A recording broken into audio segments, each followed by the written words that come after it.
जय जय श्री राम। आप सभी का जीवन मंगलमय हो। आज की धर्म परिचर्चा में आप सभी महानुभावों का वंदन, अभिनंदन एवं स्वागत है। आज की धर्म चर्चा में सम्मिलित होकर इस वीडियो को पूरा देखकर अपनी समस्याओं का, परिवार के समस्याओं का, समाज के समस्याओं का, राष्ट्र के समस्याओं का, विश्व के समस्याओं का समाधान करने के लिए सब्सक्राइब, लाइक, शेयर, फॉलो करके आप अपने जीवन को सफल बनाएं, परमात्मा का कृपा प्राप्त करें, क्योंकि परमात्मा सबके हित के लिए है। आप सबके हित की बात करेंगे तो आपका हित और हित दोनों, लोक और परलोक दोनों सार्थक हो जाएगा।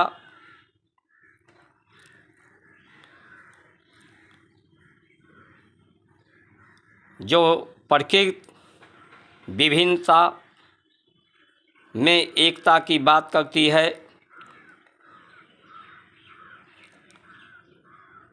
अग्नि, जल, वायु, ये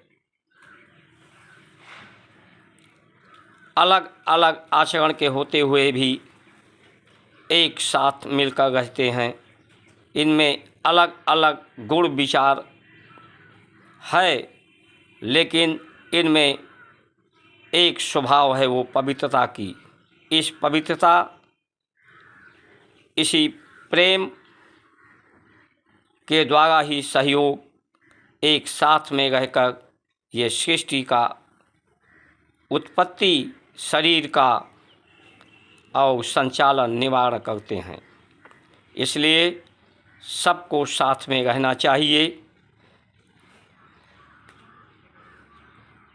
योनियाँ इस सृष्टि में अलग अलग हैं। पशु, पंछी, जानवर, मनुष्य की सबके रूप रंग अलग अलग हैं, कद काठी अलग अलग है, अवस्थाएं अलग अलग हैं। नर नारी की शारीरिक संरचना अलग अलग है। इसे एक नहीं किया जा सकता, समान नहीं किया जा सकता, लेकिन लोग समानता की बात करते हैं। जिसमें समानता नहीं की जा सकती उसकी समानता की बात करते हैं, और जिसमें समानता करनी चाहिए उसमें असमानता की बात करते हैं।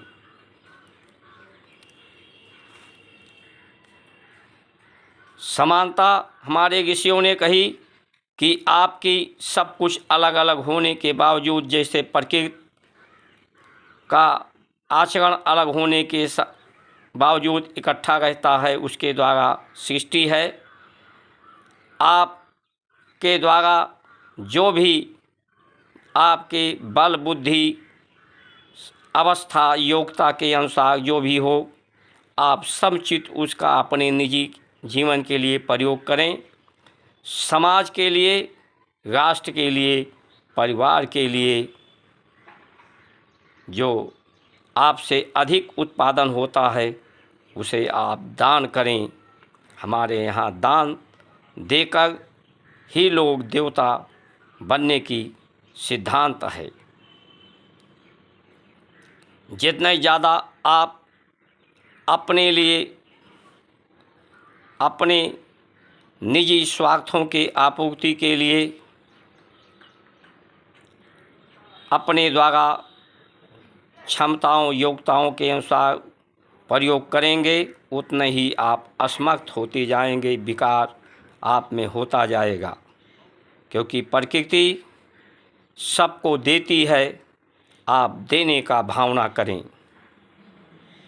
इस देने की भावना से समांतर व्यवस्थाएं, समरसता, सबको सामर्थ्यवान बनाने की हमारा सिद्धांत, भारत की संस्कार संस्कृति की जीवन शैली, जीवन पद्धति, समुचित प्रयोग की बात करती है।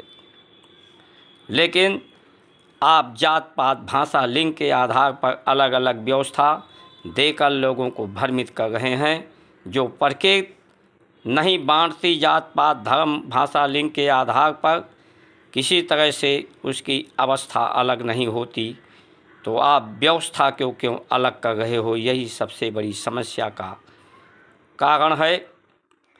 जो पिछड़ों की बात करते हैं, वकालत करते हैं, अल्पसंख्यक की बात करते हैं, बांटने की बात करते हैं, तो आप पिछड़े वर्ग से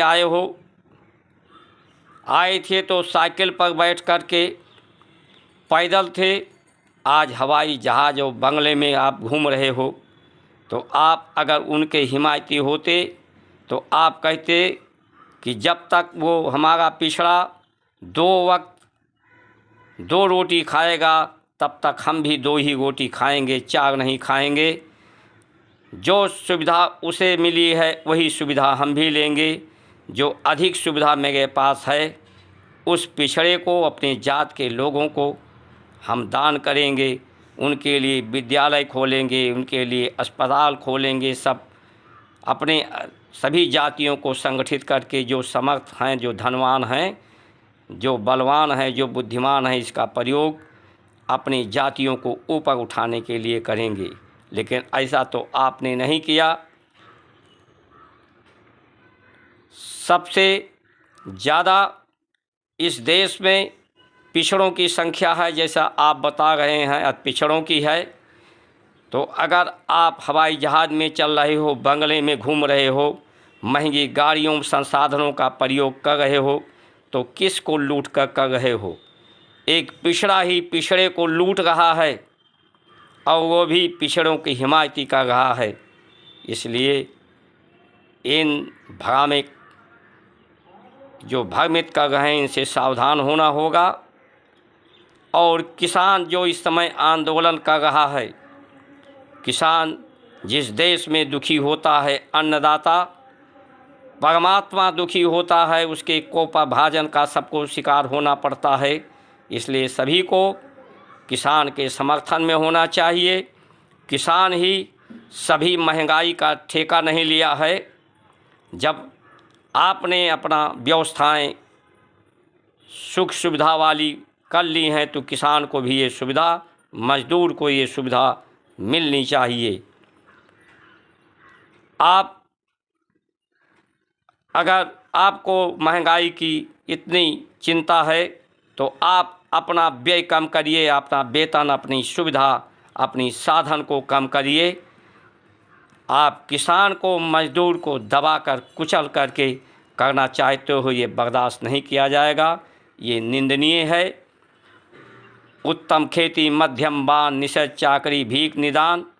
जिस दिन उत्तम खेती हो जाएगी, उसकी अवधारणा हो जाएगी, उस दिन इस देश से बेरोजगारी और बीमारी समाप्त हो जाएगी।